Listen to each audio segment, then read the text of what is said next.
Hi everyone, welcome to this week's bonus podcast. It is our listener question segment again with me, Michael. And me, Gemma. And her, Gemma. We're going to be answering 2 more of your fantastic listener questions that you have sent in to conversationstreet@gmail.com.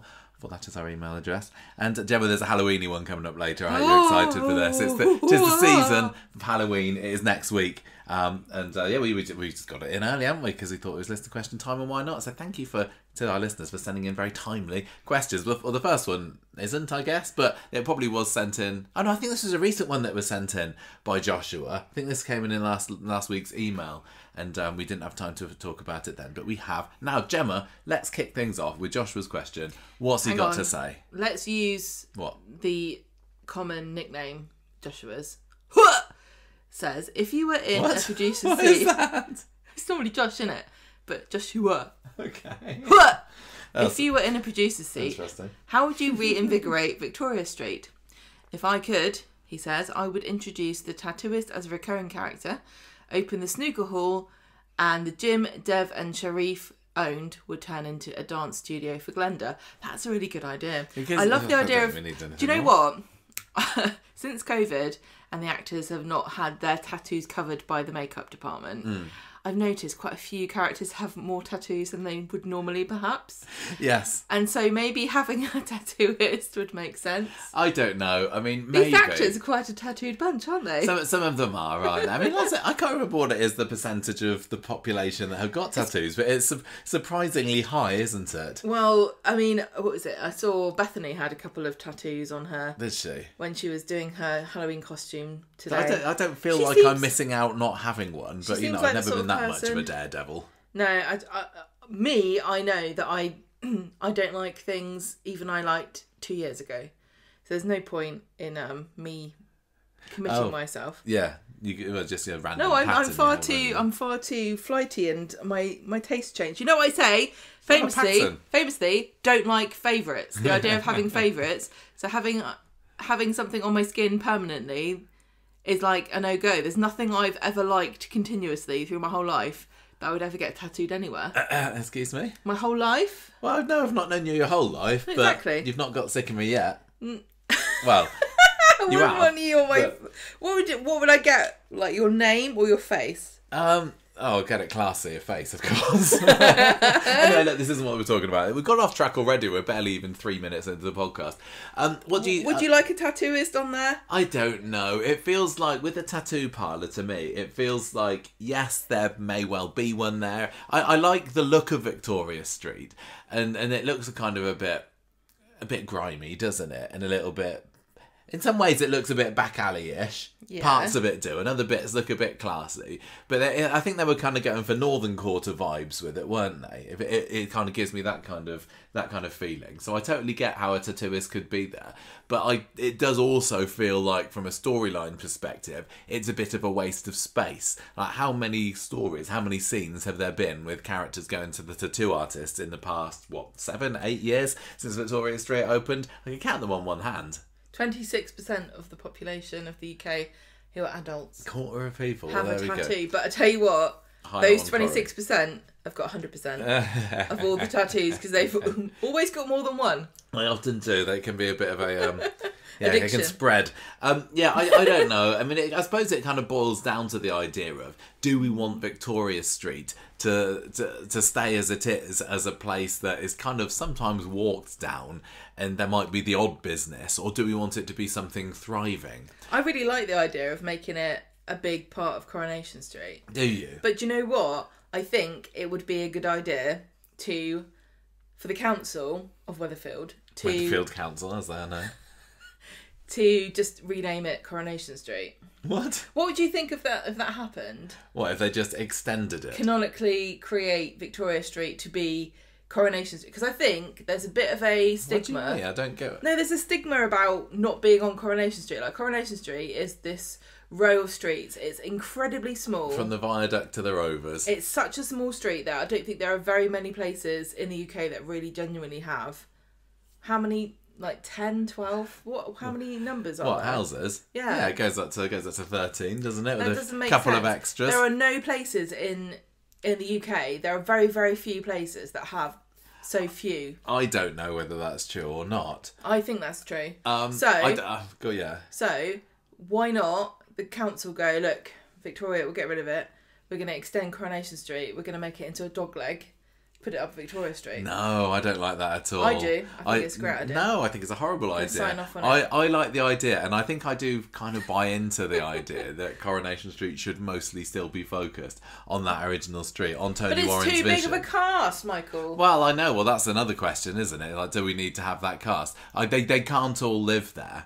No, exactly. No, I was just. So you just nudged my arm because you looked like you had something profound and deep and lengthy to say. No, I thought you were going to say something different. I thought you were saying the wrong word. No. No, I wouldn't like that. I think Coronation Street needs to stay Coronation Street, but then the question still remains is, does Victoria Street need to just be an extra place to go, or does that need to be just as thriving? And I feel like, I don't know. I genuinely think this is a good idea. Expanding it. I mean, this, the question that Joshua has sent in is, how do we reinvigorate it? And I suppose the first question from that is, does it need reinvigorating? It's been open in its current state since 2018, I think I'm going to say. The question is, what are you vigorating? What do you mean? To reinvigorate, it's got to be vigorated to start with. Well, it's funny. Do you remember when it first started off? The place where they have Trim Up North now, although that's now closed, that was that an estate agent or something like that? I can't remember. But there was nothing there. It was like a closed one. Yeah. And the same with the Shuttleworth funeral parlours. That wasn't like there right from the beginning either. A council building. Yeah, that's it. One or the other. And so it's expanded in some way since it's opened, and in another way it's gone backwards, because Trim Up North isn't there anymore. You've got, there's the constantly changing sponsored sets at the end of the street, which to me, I don't like because of how much they change it around. It's a bit like we are changing our sponsors. It takes me out of universe a little bit. And everything else has stayed pretty much the same. Seb's Garden, I suppose, that's been an addition after the first few years. Maybe I think that Victoria Street does not get enough credit because really, there's a lot of established businesses there that have been there for a long time in terms of Coronation Street land. What, in the canon, you mean? Well, yeah, the streetcars, technically. You've got the kebab shop, you've got Roy's Rolls, you've got the community centre. Yeah. I mean, Yasmin opened that. Yeah, that was a long time ago. Yeah. The new Victoria Street is... the new Victoria Street is everything from...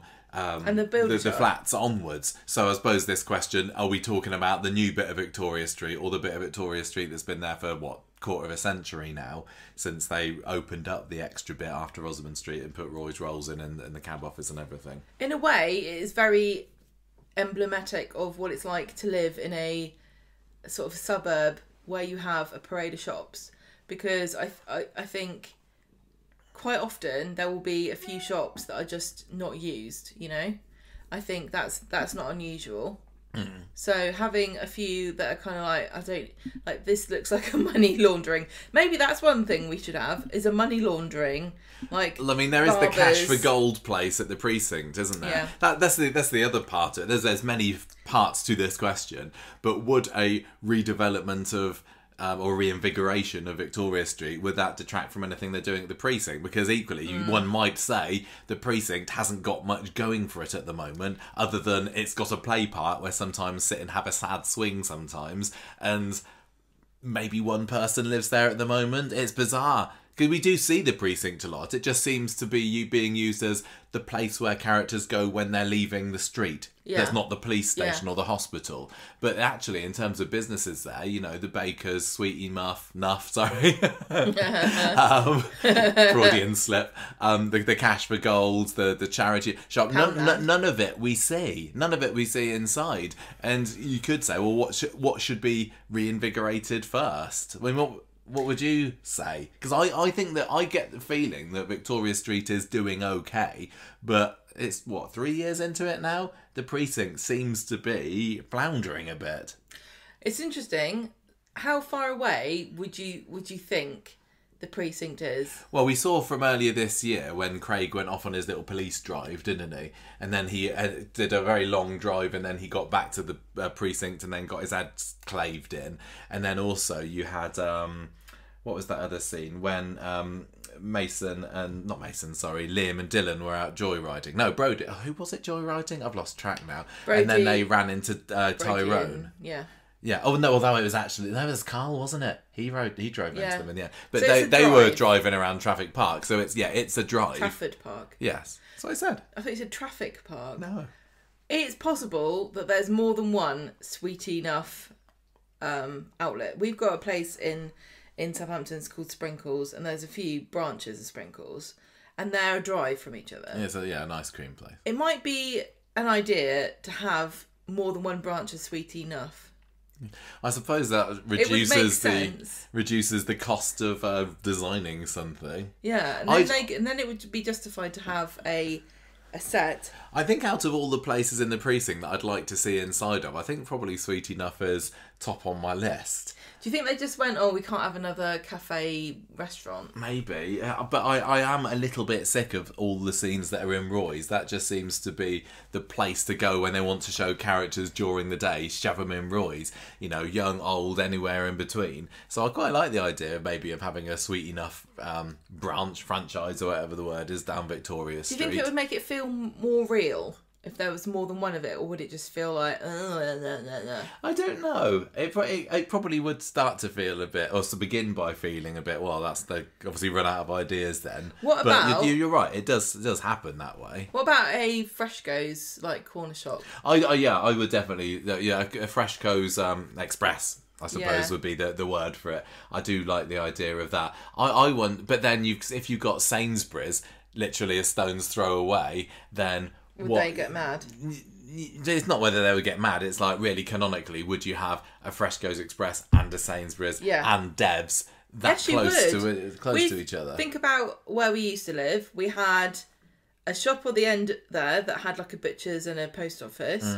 Then we had a load of shops. Then we had a petrol station that had a thingy in it. Then we had the other side of the road. There was a Tesco at the other end.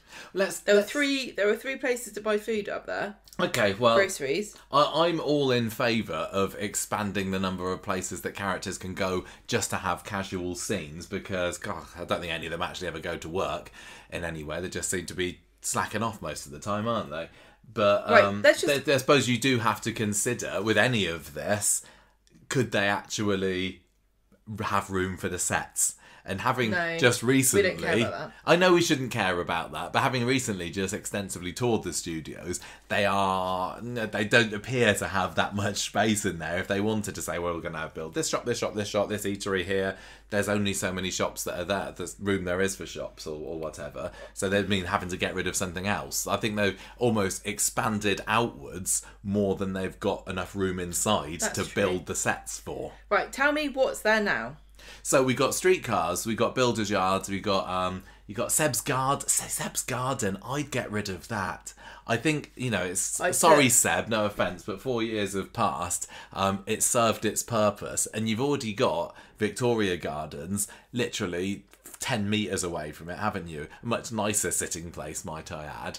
I don't think that Seb's Garden is really needed anymore. I'd get rid of those the staircase of survival. Built for Ed. This is the other thing. The builder's yard is there. What's that been doing? That's been, a year and a half now since that burnt down? They've had some scenes with Gary and Theo there. Oh, yeah, of course they have. It's just been there this week, hasn't it? Oh, I totally forgot that's been used again. Get rid of this... Idiot. Get rid of this pointless staircase, and then get rid of the gym entrance. Well, it's not a gym anymore. It's now M10 Living, isn't it? It's another set of apartments that nobody's going to live in. And build a front.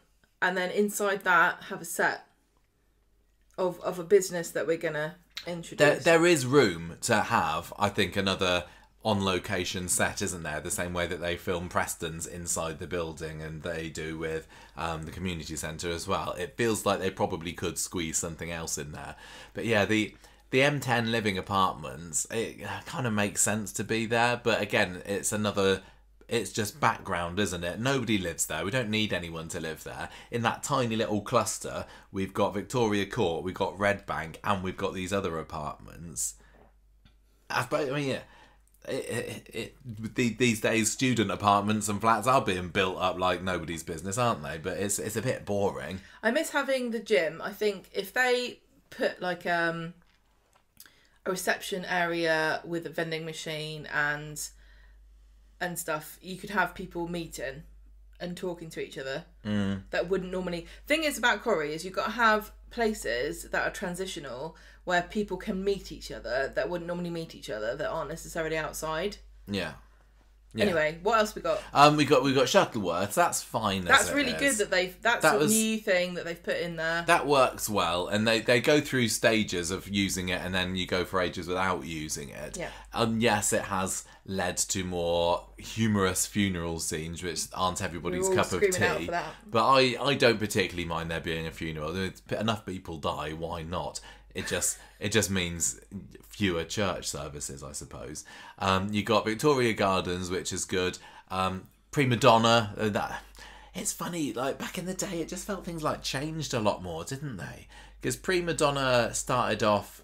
What was it at the beginning? I don't remember. But it turned into... It was a bakery at one point. Diggory Compton had it. It was Danny and Sally's hardware store for a while. Then Jerry had it as a takeaway, and it was just called Jerry's. And now it's just been stuck as Prima Donna. But this is the problem with Coronation Street, isn't it? We've talked about this before. So many things, whereas there used to be change all the time, are just fixed there forever now.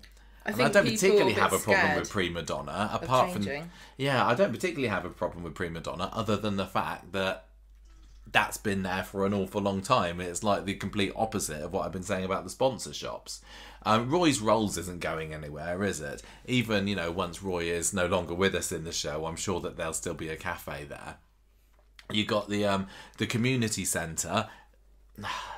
How do you feel? Do you feel like it's used enough? Because it's clearly not used much. But we did have... I can't remember why we talked about this, but I'm sure it was a listener question.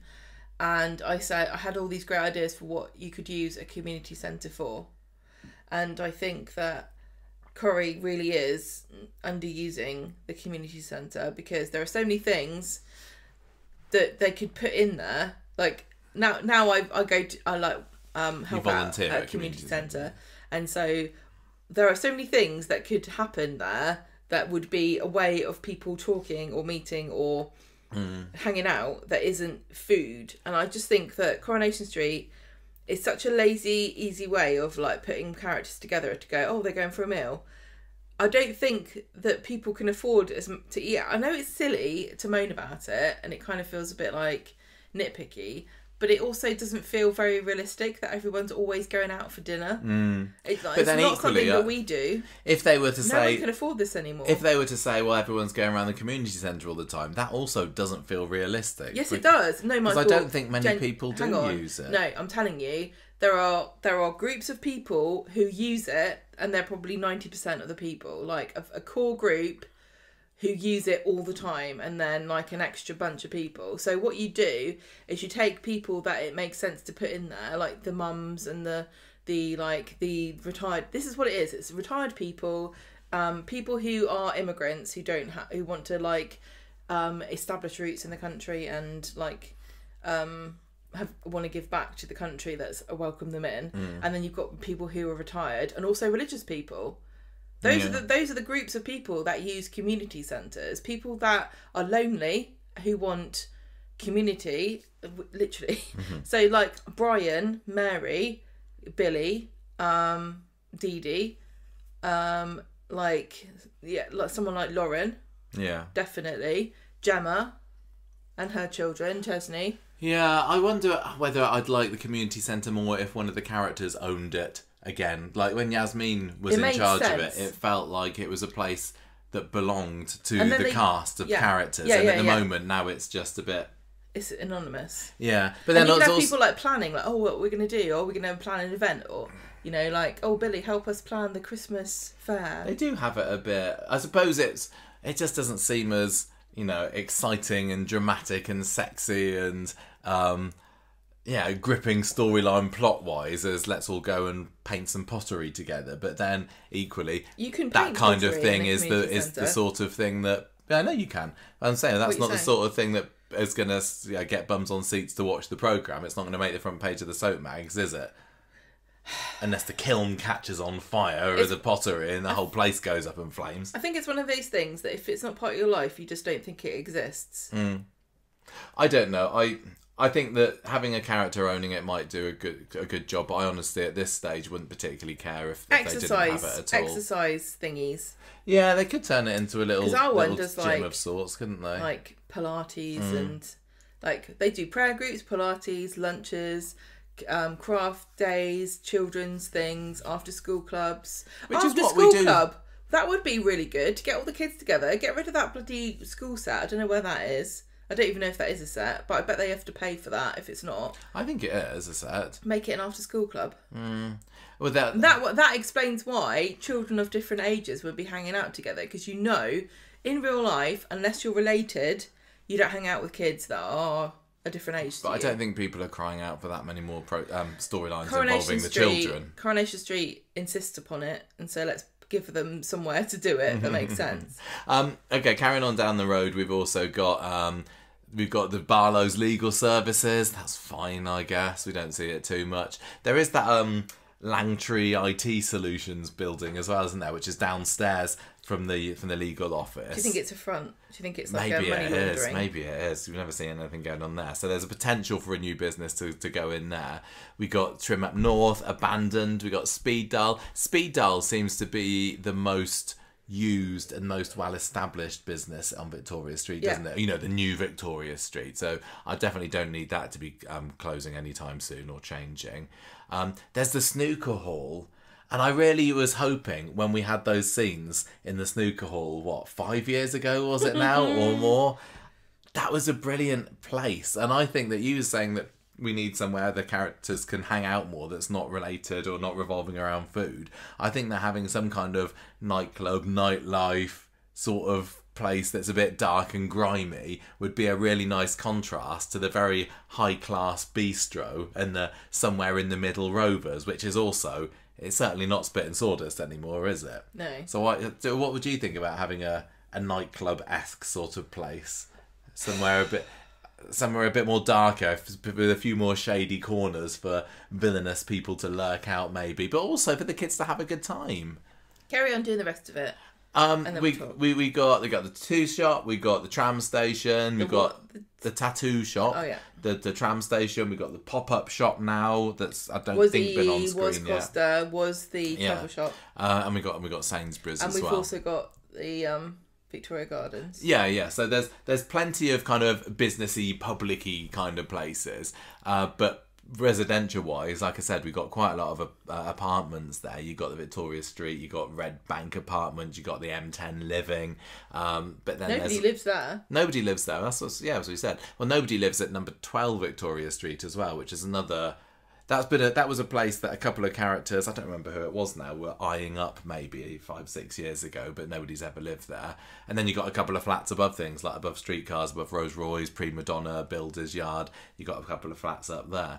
So there's, I mean, what are you? Do you have any massive desires to get rid of anything, or to say, well, that's desperately in need of a tweak or a change?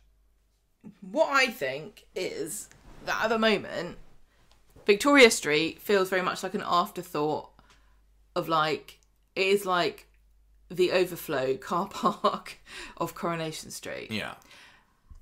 What about giving it its own identity where it has something unique about it that makes sense for why things are there and not in Coronation Street?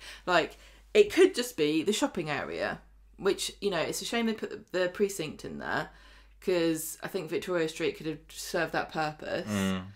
I mean, what other, how do you distinguish? Could it be a trendy, it can't though, because you can't get rid of Roy's, you can't get rid of Streetcars, you can't get rid of Speed Daal. They're all you don't really want to, do you? No. You don't really want to get rid of those, but you kind of want it to have its own... You want it to be this is why this exists. I mean... I saw... I think one of the listeners, one of our patrons, commented, I think it was Charles, that maybe moving the cabin to Victoria Street could be an idea. Because the cabin, again, hasn't always been on Coronation Street, has it? That used to be Rosamond Street back in the day, when Rosamond Street was that much longer. do we turn the cabin into something else and then put that in Victoria Street to make it a bit more kind of classic feeling down there, rather than just everything's new? Do you want something that looks real? Do you want something that looks trendy and cool? And because there are loads of like really cool places in Manchester where, you know, like the Northern Quarter or something, if you were to talk about what would be there, you'd have like a little boutique bakery that like, or like a boba tea shop, or I think that with these boba tea shops, they are springing up all over everywhere. the place. That wouldn't be a bad idea. And it's not a million miles away from the sweetie enough idea that you had of putting a branch of that And in. I've said this for ages, but I really think that Toya would be great in something like that, like a smoothie shop, a boba tea shop. Yeah. Doing something well, a bit... Toya is just wasted at the bistro, isn't she? It's difficult because I think you need to cluster characters together. So anytime you're breaking people away and putting them somewhere else, it's difficult. But like, I can totally imagine having Toya running this like, you know, drink shop, and then Bethany working there, because Bethany working at the nails bar is kind of like whatever. It's starting to feel a little bit keeping it in the family, isn't it, with David and Audrey and Bethany there, which, you know, it's nice to have a family business, but I just think that I think Bethany in particular would be too proud to work. And it also kind of winds me up, because I think it diminishes the actual skill of people who genuinely like can sew or like cook or do nails or cut hair, that they just go, oh, just shove them in that business. Like, you couldn't just take anybody and go, oh, just do nails now. Just because you can do your own nails doesn't mean you can work in a nail bar. This is true. But do we want to have like her to go out and make her own nail bar just so that it's not in Audrey's? No. Why? Or you could have an Audrey's nail bar and have her run it. Because it was always felt a little bit odd having Trim Up North and Audrey's running parallel.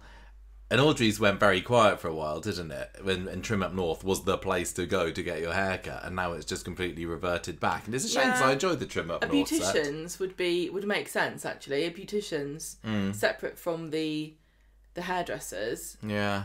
What about, I mean, boutique-y kind of trendy...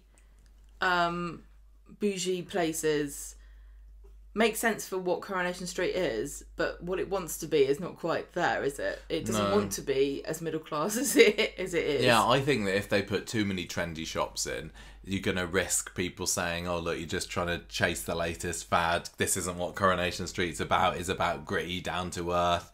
Just stick another takeaway in there or something, because that's what we really see in these places like this. Well, in EastEnders, for, I don't know, maybe the whole time, but maybe I'm wrong, they've had a laundrette. Now, I'm thinking about our old parade of shops that we used to live by. We had, like, a corner shop and post office.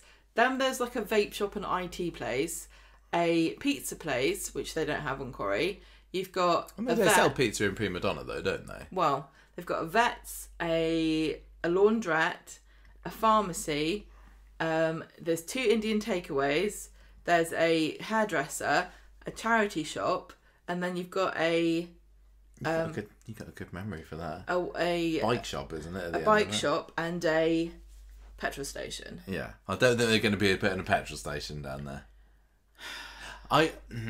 See, where the community centre I work at or volunteer at has a bike shop attached to it, like a bike repair place. That would be quite fun. Maybe, but I don't know. Corrie doesn't seem like a place for bikers, especially with those cobbles. It's a bit rickety, isn't it? Well, when you're talking about a place that has an identity, you're talking about somewhere that has, even though it sounds like a contradiction, a kind of soulless corporate feel of like, here's a bunch of shops, this is a high street. Yeah. Doesn't matter, whoever pays the rent gets to go here. It's a mix of what people need. Then you've got like... maybe somewhere that's where lots of people who've moved here, immigrants, and they've got like food shops or takeaways or things that they would like a corner shop, like a Polish corner shop, or like an Indian supermarket or something. Well, we're getting a lot of Chinese supermarkets just bringing it around here at the moment. I said that Coronation Street is really, really missing a Chinese family or character. Yeah, which was it that introduced the Chinese family? Was that EastEnders? I can't remember now. I'm sure at some point in the past 10 years they've had it, but we've never really delved into that culture in Coronation Street that much, have we? So I don't know, is that a thing that's happening in Manchester as well? Are there a lot of Chinese supermarkets there? In Southampton it is. Like very, very, there are many, many, many Chinese students, and they have brought with them very lovely. I love how many Chinese supermarkets there are. Like 6 or 7 now. There used to be 1, so that's great. But it's not really a place. It's not really a place where lots of characters are going to go and meet up. I think that I'm thinking of identities though. So like somewhere that's that feels like its own. It has its own national identity apart from being English, or somewhere that the bougie and middle class and like bakeries and I don't think that feels like Victoria Street to me. Somewhere kind of like Canal Street where everyone is, you know, we're very inclusive. This is a gay bar. You've got Roy who's had his history and is very inclusive. I think they've got a gay bar in EastEnders, haven't they? Oh, maybe it's just copying then. Yeah. So I don't. What could Victoria Street be? I don't think it needs to be anything. Because people already... it does have to be. I think it should be. Well, when Kate Oates, who was the producer at the time, introduced it in 2018, she said, "It's an exciting chapter in Corrie history, an amazing new stage full of dramatic potential." But it wasn't particularly developed any more than that about what she wanted it to be, as far as I could tell, at least. I think what it needs to do is have a bunch of businesses that make sense in a normal, average, working class... Right, which to me, I'm thinking that means a Freshco Express. I'd really like to see that. I do quite like the idea of having some sort of boba tea or smoothie bar or something, because we need to think we've got a bunch of... I don't know if we're saying boba. We don't ever say it out We've got a bunch of characters who we've seen grow up through teens and they're young 20s now, and they're still kind of feeling like they're not doing, you know, Summer, Amy, Nina... that kind of like Asher. I suppose Asher is doing something, but at some point they're going to need... We're all doing proper jobs now. Where are they going to work on Coronation Street? Because I'm sure that Amy and Summer will end up on Coronation Street somewhere. So maybe having them, you know, running a nightclub or doing the smoothie bar. It makes more sense to have be a business owner than work at a business. Yeah. And also younger people apparently are not drinking as much as our generation, so having them open something that's like a late night, you know, there are loads of places like this all across all different cities where people that don't drink go at night because there's nowhere else to go if you don't go to pubs. Yeah, well, that's what the ice cream shops that's springing up. Yeah, I know. Yeah, the ice cream shop, but the one they've got in Corrie doesn't even have a set. I think it's a massive missed opportunity. Do you think that there's any scope for having like really harkening back to the old days and putting a clothing shop in there? Because in the early 60s you had Gamma Garments and Swindley's and Miami Modes, didn't you? And they managed to get quite a lot out of characters going there to buy a real knicker elastic or... Yeah, I know what you mean, but number one, people don't buy as much in person anymore. And number two, Gamma Garments got away with it because everything was in a box. If you had a clothing shop on Coronation Street, you'd have to have a stock rotation because people would take the mick. If they had the same pair of jeans, it would cost them so much money to rotate that stock through. That's why a charity shop works better. I wouldn't mind. I wouldn't say no to a charity shop. I mean, I'd love for Evelyn not Roy, but Evelyn to get a job at a charity shop. What about Brian one of these, could work there, like frou knick-knack shops where they're like, oh, here you go, it's a succulent, it's £12.50. There's loads of those everywhere, isn't there? Do you think there's like here's a poster of Brighton Pier, here's a magnet that says something rude. I'd like, you know, we got our new family coming into the Rovers very soon. Do we? We do, apparently. So I hear. If Spoiler Glenda free. doesn't stay in the Rovers, does she open a karaoke bar or something? Because that's another quite popular thing. And I feel kind of sad that her karaoke era is over. Maybe. But then do we need to dilute the nightlife in Weatherfield by having the adults go to yet another... I think the problem with all of this is that a lot of it is a siren call away from the Rovers. I think the Rovers should be the main hub at night.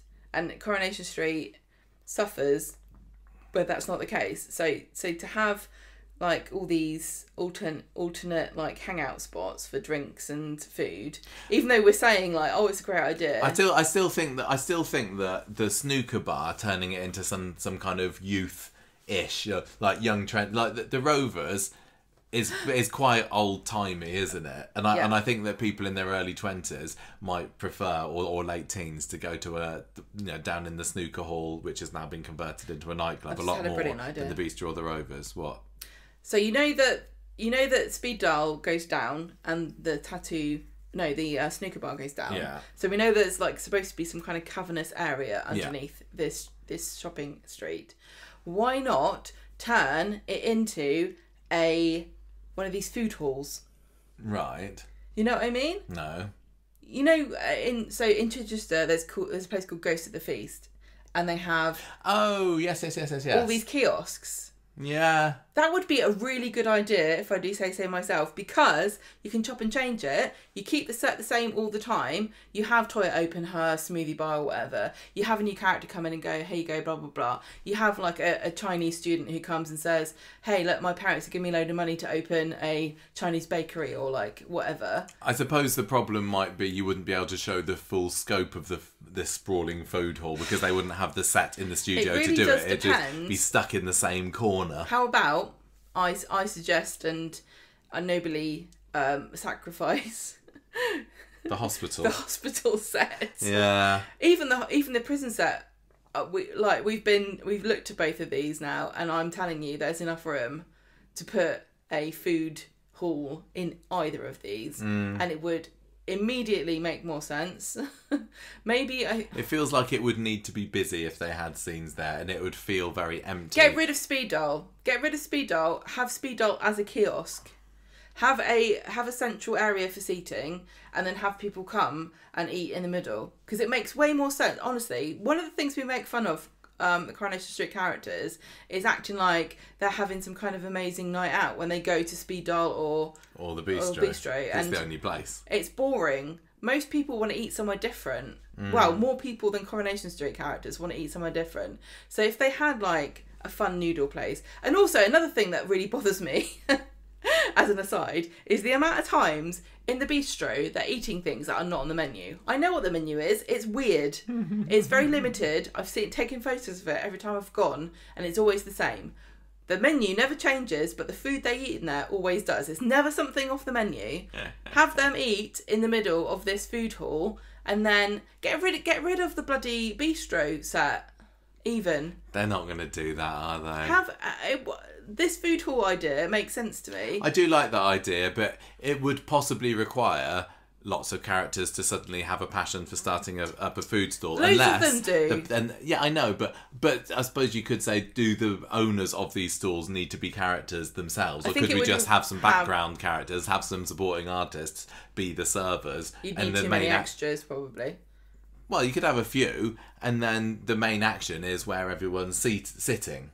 And then it doesn't matter who's serving, it's about what goes on around the table. So you have like, on the left you have a bunch of food stalls, on the right you have a little bar, and at the very back, in the middle you've got lots of seating, and at the back you have a stage.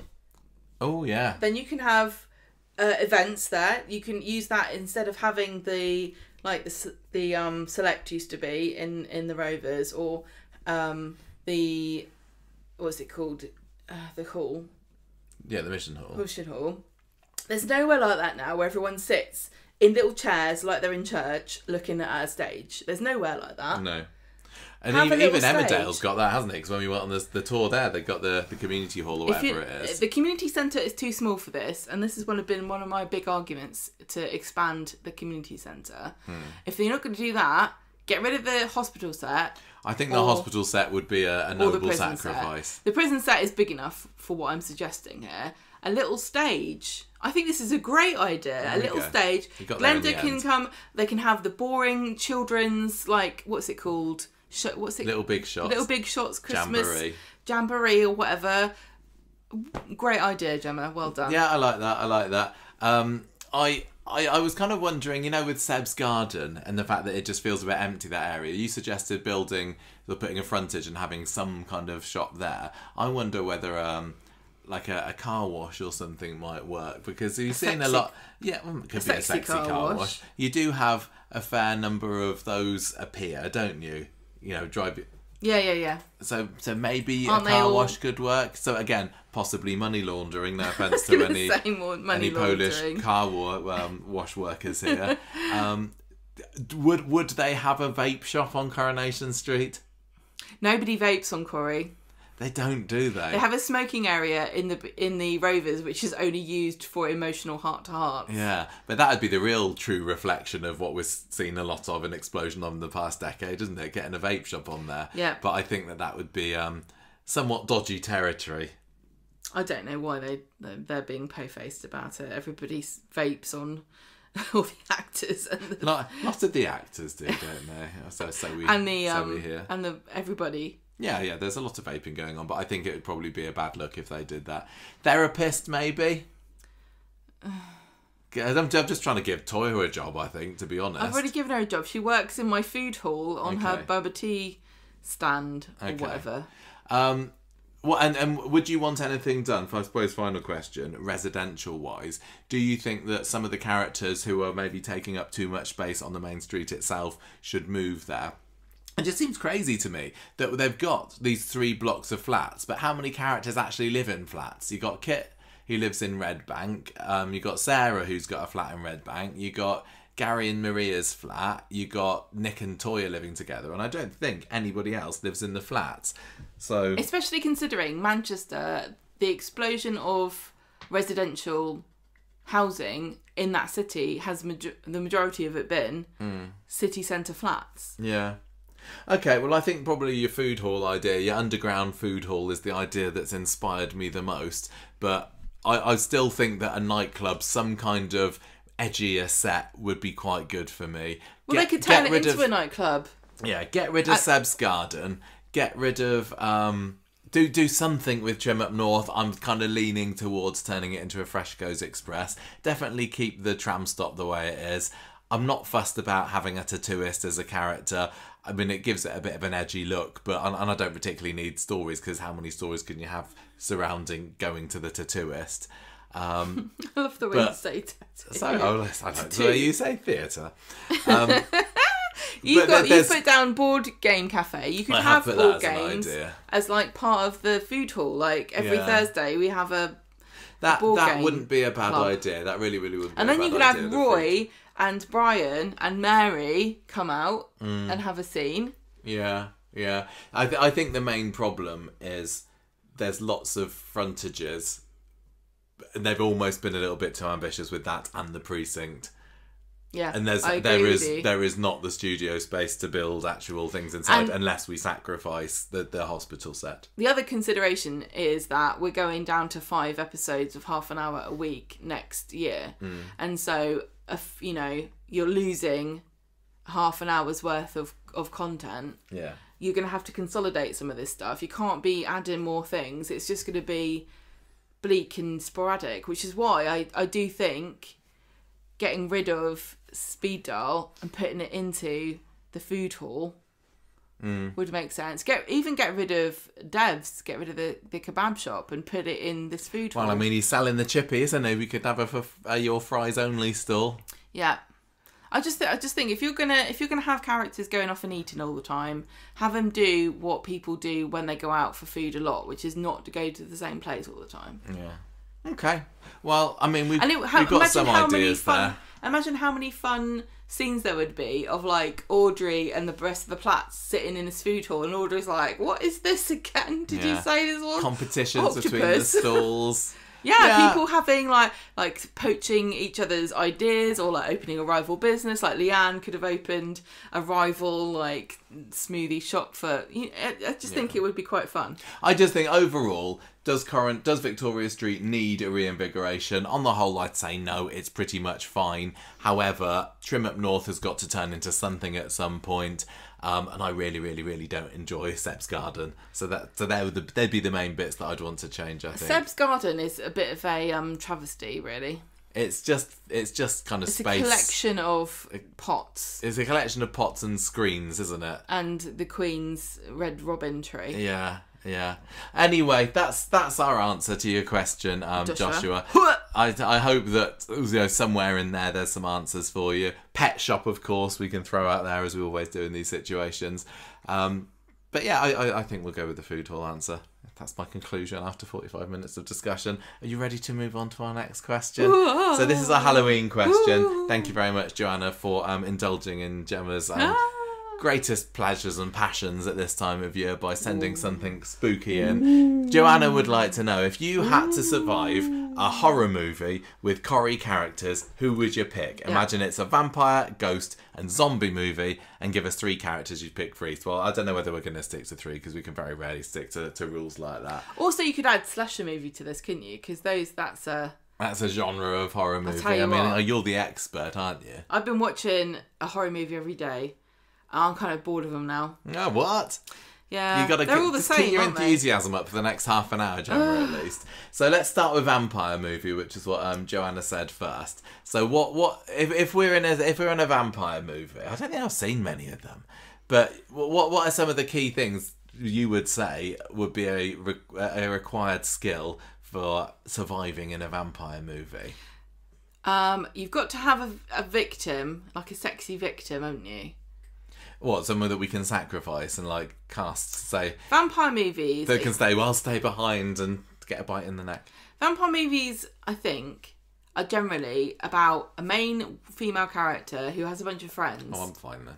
But then she's being tempted, isn't she, by this sexy man vampire. Oh, is that the sort of vampires that we're having here? I don't really know. I kind of picturing Daniel Osborne as being a vampire. Vampire movies are very few and far between these days. Yeah, so you got your vampires, you got the vampires come round, and the trick is that you invite them into your home. Yeah. So we've got to have somebody who is resistant to charm. Somebody who doesn't... Mary. Yeah, someone who doesn't... No, Mary would let you in. Mary totally would. She's like, oh, come in. No, it needs to be somebody who doesn't take things on the surface level. Someone who doesn't... somebody who's not going to have the wool pulled over their eyes. You need to have... I think we need to have some kind of slayer in our vampire movie just to help, take down anyone that comes after us.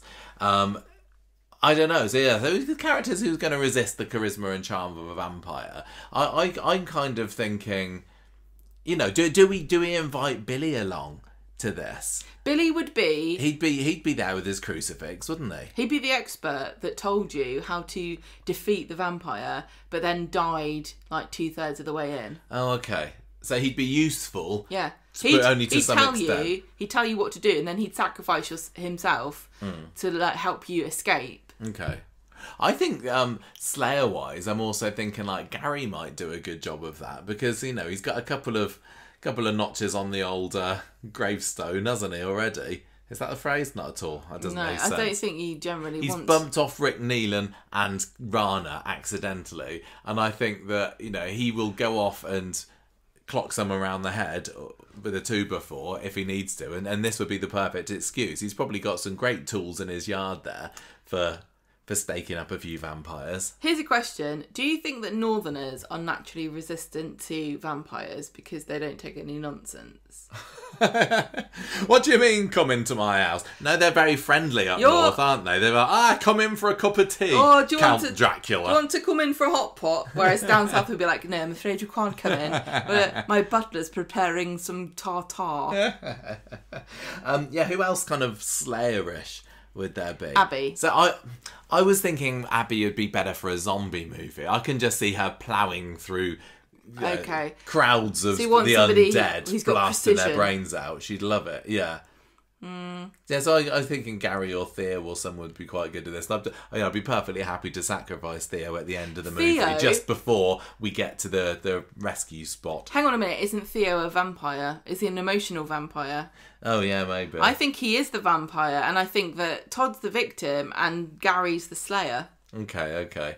What about somebody like an old kind of... I think that Debbie would be quite good, because she's kind of little and nimble, and I can see her going, have it you, and kind of jumping out there and going through the heart and then jumps back out again. Although, you know, in a vampire movie, you got to be creeping around in the dark a lot of the time, and I think with her loud outfits, she'd have to tone them down somewhat.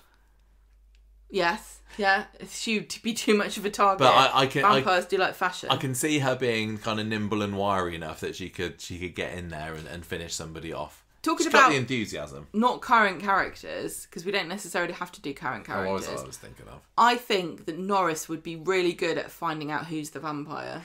Oh, do you reckon? I think he'd be able to pick out... In our vampire movie, he'd put together all the clues. He'd be the one that was warning everybody and nobody would believe him. Yeah. I think that... But I think we need somebody that, you know, people will trust and believe. Yeah, that's the point. That's why it's ironic, because he's telling everybody. I don't need anyone like ironic to help me from the vampires here. I need someone that I can trust. What about Elsie Tanner? I think Elsie Tanner wouldn't have any nonsense. She was always letting men into her house. She's the last person that I'd have. Will she be the first victim? Maybe she'd be the vampire. I think that somebody like Roy might be quite good, because he doesn't kind of pick up on the subtlety and that a vampire might try and employ to get in your house. And Roy would be like, no, we're closed at the moment. Sorry, what do you mean? And he's also the expert on bats. Yeah, he would, but he'd also be like, in the past, in Weatherfield, they had a story about a vampire, and they blah blah blah. He'd like have the history. Yeah, that's true. I suppose if we got vampires on Coronation Street, Roy would be the expert. He'd be like, that's not any vampire. That's Elna Grimshaw, who was born in 1852. Nina also kind of does feel like she could belong in a vampire movie, couldn't she? Just for I don't know how helpful she'd be, but I could see her on the film posters. Yeah. You know, in her gothic attire. She's the totty. Yeah. I think that probably if there was a vampire movie, I think that Kirk would be dead pretty soon. Why?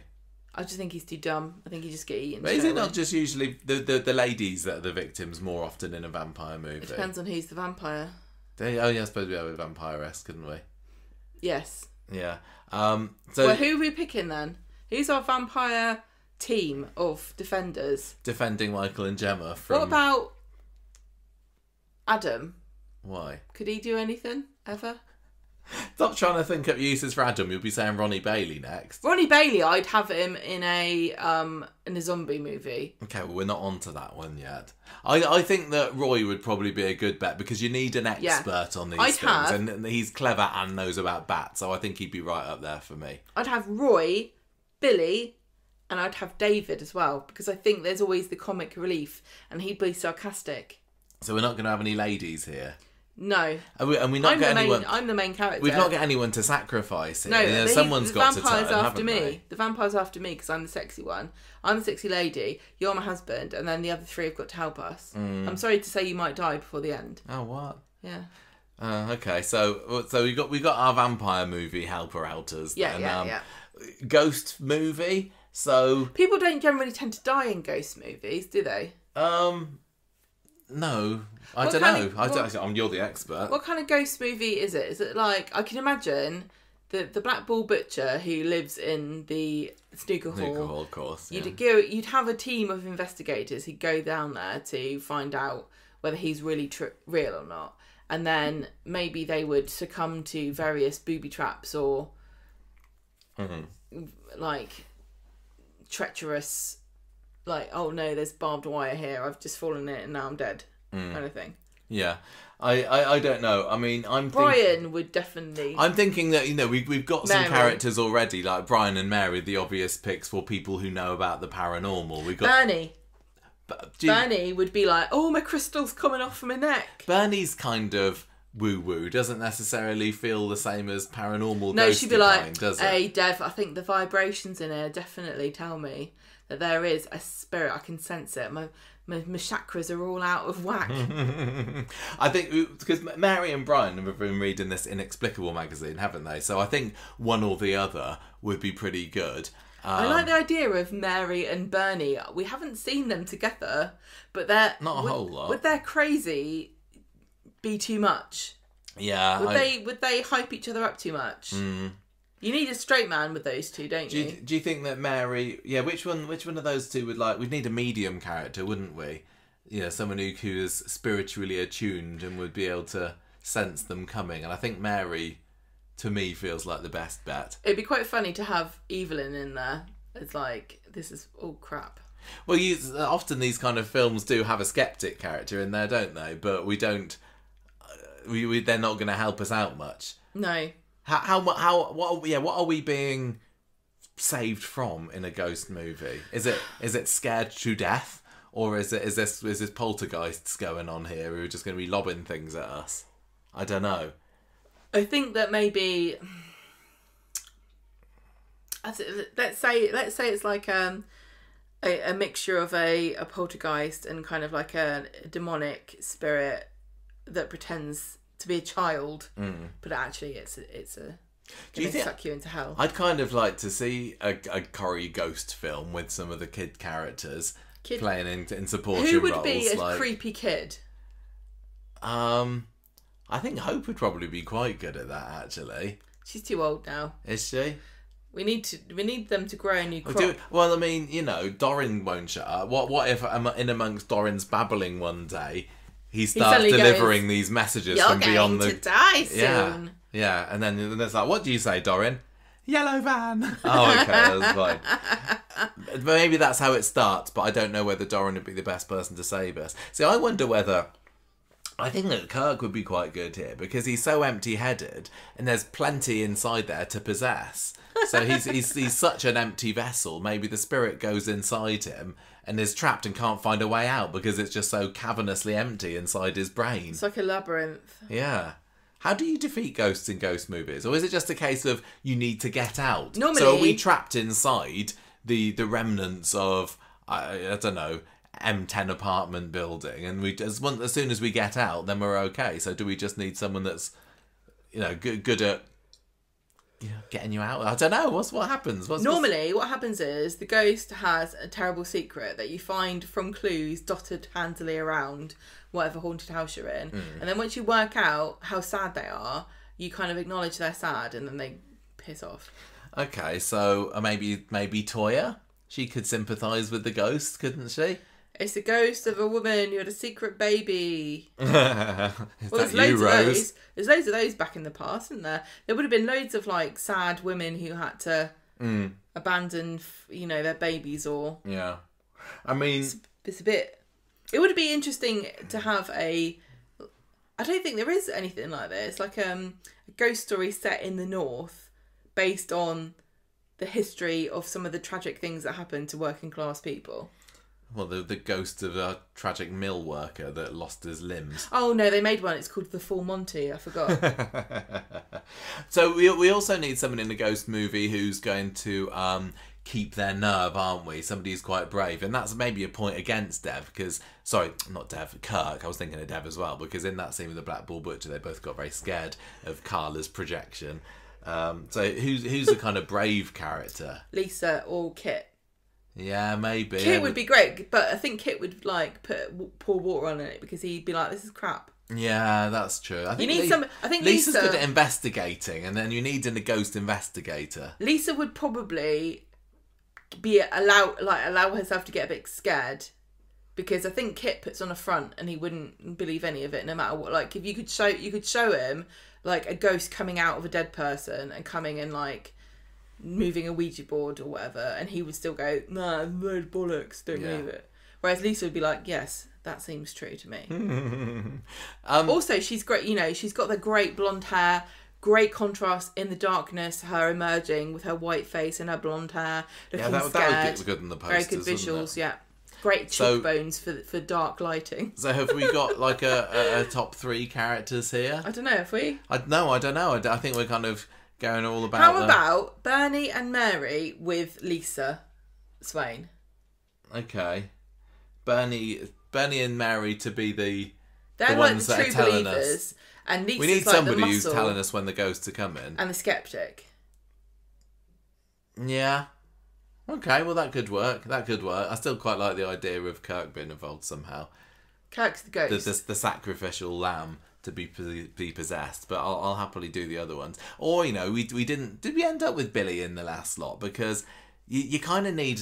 You know, he could do some good exorcisms, couldn't he?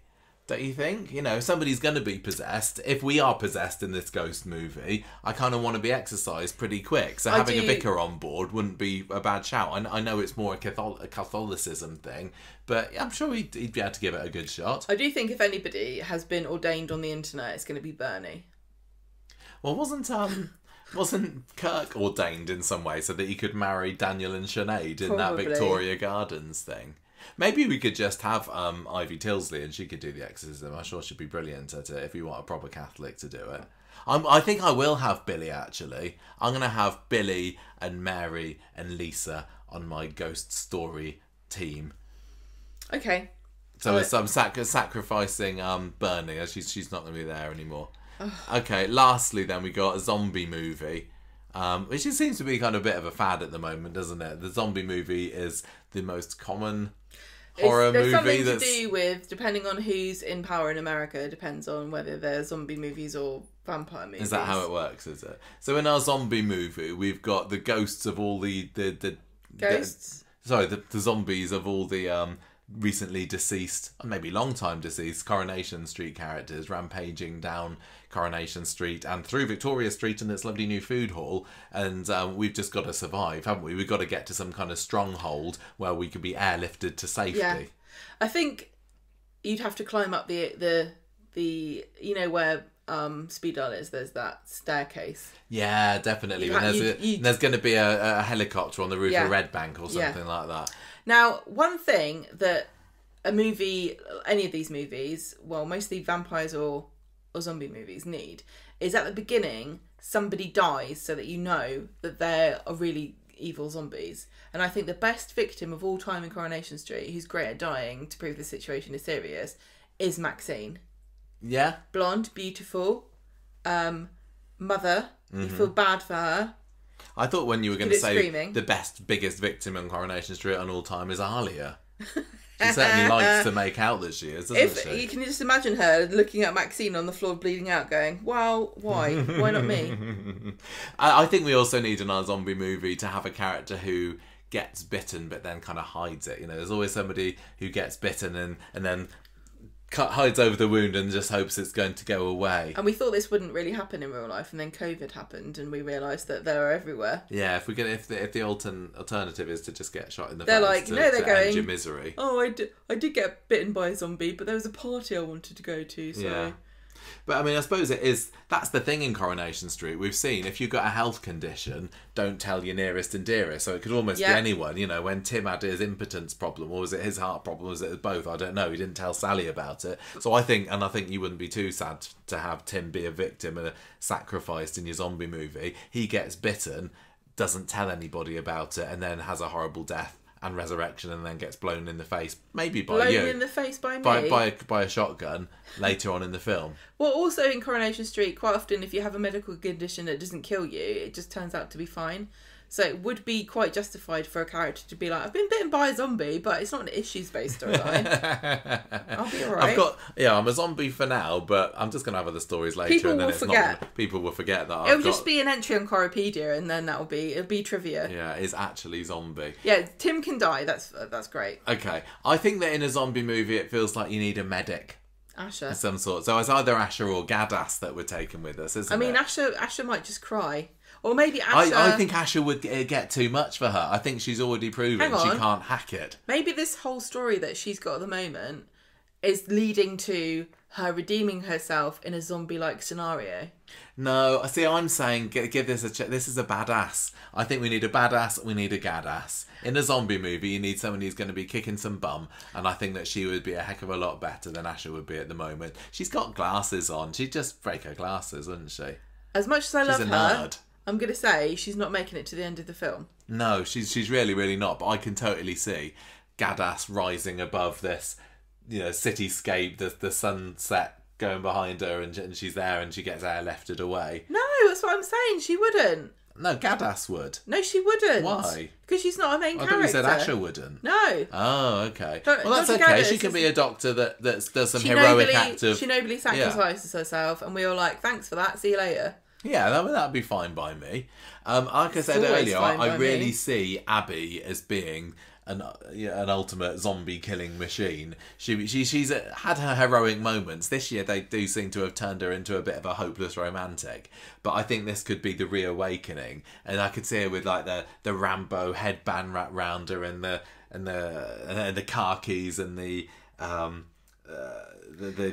camouflage kind of tank top. She needs the bandana around her head like Vasquez in Aliens. Yeah, that like she'd be like with her machine gun. She would have no qualms at all about just gunning down a whole street worth of Corrie zombies. Do you know what she'd do? She'd get Ash's ambulance. I don't know why Ash's back in it again. She'd like reinforce it with spikes and stuff, and then she'd just mow everybody down. Yeah, she would be able to like modify the cars, but then we'd be like gunning it down and like running over all the zombies, but they gum up all the engine, then she'd have to get out to fix it, but she'd get eaten. That's a good point. To sacrifice herself for us. I don't know why I keep trying to put this character in a story, but maybe it's just because they don't know how to use them on normal Coronation Street.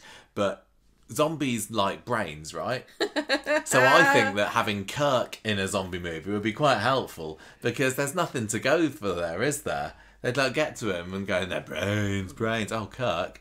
And then they'd be supposed to be confused for a while, and it'd give us a chance to escape. I think or they pulled out of his intestines or something. He'd join in going, yeah, brains. He'd be able to meld right into the crowd, wouldn't he? He wouldn't even notice. No. There was a zombie apocalypse. Well, they sometimes have things in zombie movies, don't they, where the characters do themselves up to look like zombies, and they drape themselves in guts and whatever, and then they shamble along next to the zombies so that they can escape. And yeah, Kirk would just be mindlessly walking along, and he probably wouldn't even do it on purpose. He'd just find himself in a crowd and then look around and realise that he's surrounded by the undead who haven't noticed. Yeah, he's like, I thought we were in a queue for something. But yeah, I don't know how good that would be to actually save us. I was also thinking that this could be turning into a robots versus zombies film, and Summer could be quite good at constructing some robots that might blast the zombies into smithereens, but then I remember that she doesn't actually make functional robots, and they're just decorative. She just literally throw them at people. Summer would be useless, actually. How long would it take her to faint if it was a zombie movie? Very I need somebody who's there for action. She'd try and like hit them with her shoe, wouldn't she? And there's only so much that damage you can do to a zombie when you're doing that. I tell you who might be good, and that's Gemma.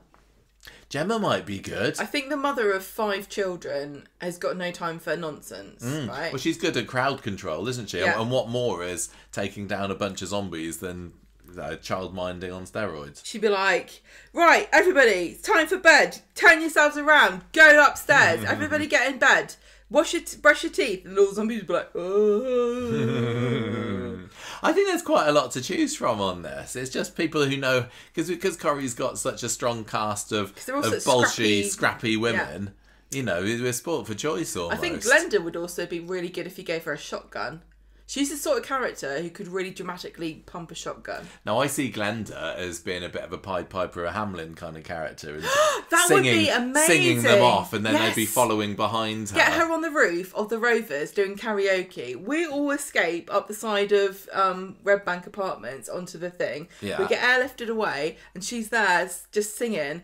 But we lower ourselves, and she climbs up the rope and escapes with us. Yeah, that would be good. That would be good. I mean, we really are sport for choice here. I think if we were to make a definite decision, I'd want Gadass in this. I want badass Gadass. This is her moment to shine. But can I just point out that in a zombie movie, almost nothing medical happens to you that's bad, except you get bitten. Yeah, but if you get need a bitten, medic who can kind of treat you for what? Well, chopping off your leg. If you've been bitten in the leg, Gadas is like, right, trouser leg up, hacksaw out, gotta get this off, before the virus can spread through the rest of your bloodstream. I'd see that. I'd have Gadas doing that. I'm still sticking with Abby as just going on the shotgun rampage and blasting a path for us to get through. And maybe some kind of leader. I don't know who would be the best strategist, because you can't just as much as you'd like to have Abby carve a path for you. You need some sort of plan here, but I don't know. Maybe Abby could do that as well. Oh, how about having somebody who Kev might be good. Because in zombie movies, you come across all these abandoned cars all over the place, and he'd be able to jump lead them. Or Brody, maybe. He'd be able to start any car that you just happen to find along the street. Can I suggest two ideas for decision makers? Yeah. That might seem off the wall to you at first. What? Maria or Sally. Oh, yeah, Sally. Because they've both been councillors, yes, or in charge of the local politics of the area. Sally's been a mayor. So I think that they're good under pressure. They know the area, they know the geography of the place, they know the population. Mm-hmm. They can say, how to direct traffic, and Maria could throw bottles at them from the recycling bins that she set up. Okay. Well, do we want to put one of those as our third person after Gadas and Abby, or are we gonna stick with the Kirk as a decoy idea, or Glenda as the Pied Piper? I think Sally would be. I don't know. I love Glenda though. I don't think Sally would be that good to protect me. No, she's not protecting you. She'd know. Remember that time she ended up on the roof when Mick came along?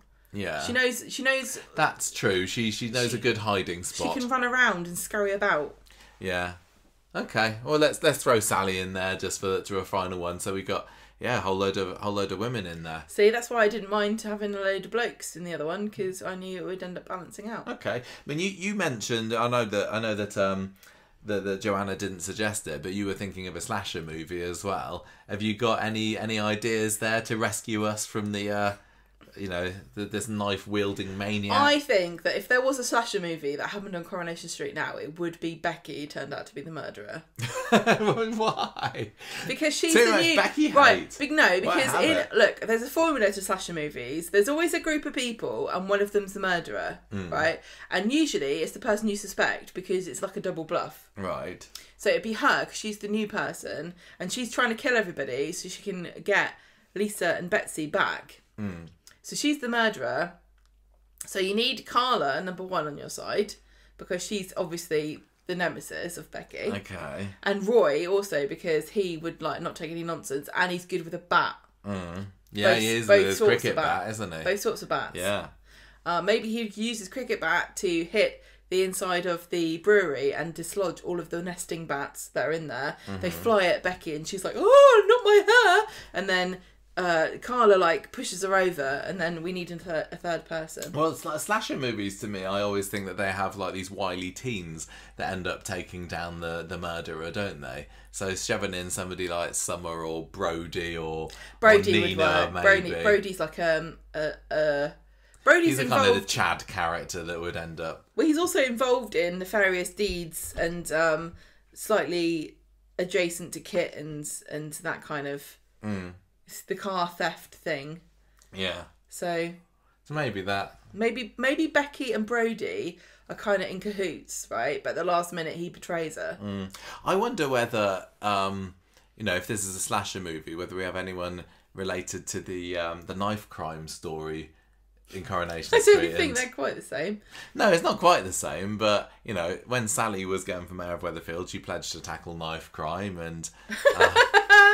so maybe she's like, "Oh, get that knife away. You can have someone's eye out with Becky, that. put that knife down. Use a spoon." Yeah, or maybe, getting, what's his name? Dylan, who's a bit of a zombie knife expert now. He might be able to... Need somebody know that all the tricks. can do the butterfly knife stuff. We go... Well, let's get Ashley Peacock or Fred Elliott to do that then. Why? Well, they're quite handy with a carving knife, aren't they? Yeah. Well, there's our slasher answers. I don't know whether we ended up... I hadn't given that much thought before we started recording today, to be honest, because it was a bit of a latecomer of an idea. Luckily, but at least none of this is legally binding. No, it's not. But if they ever wanted to do a Coronation Street Halloween spin-off horror movie, then maybe there's a few ideas here. I know that people they can pinch. Really, really hate AI, and I get why, and I disagree. But this is the sort of thing that I would love to use. Imagine in the future, I don't think it would be too long, you could make an entire vampire movie by just plugging in these characters and all of the stereotypes of that genre, and you could watch this happen. You could watch a slasher. It's not taking away the work of anyone else, because they're not going to do it for real, are they? It's just we can't get into too many arguments about what the pros and cons of AI are. But I remember... You guys remember me talking about this years and years ago when I said that AI could be used to completely reconstruct characters from Coronation Street and have them play out scenarios that you could put in. I think that's just kind of cool. Maybe it's creepy, yes, but it's also Halloween, so there you go. Yeah, it's all fine, isn't it? Okay, well, there we go. 2 more listener questions in the bag.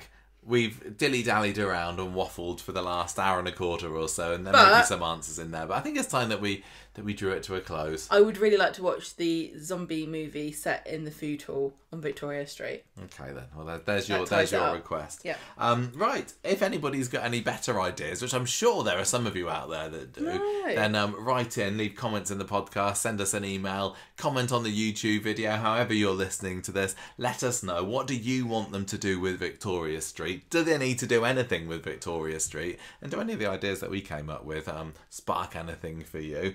And Corrie horror film, who you're going to have to protect you. Choose your horror genre.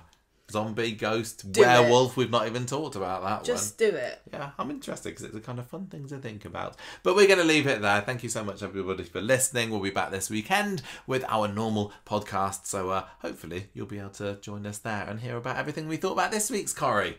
Gemma, shall we sign off? Au revoir. Au revoir, everybody. Don't have nightmares.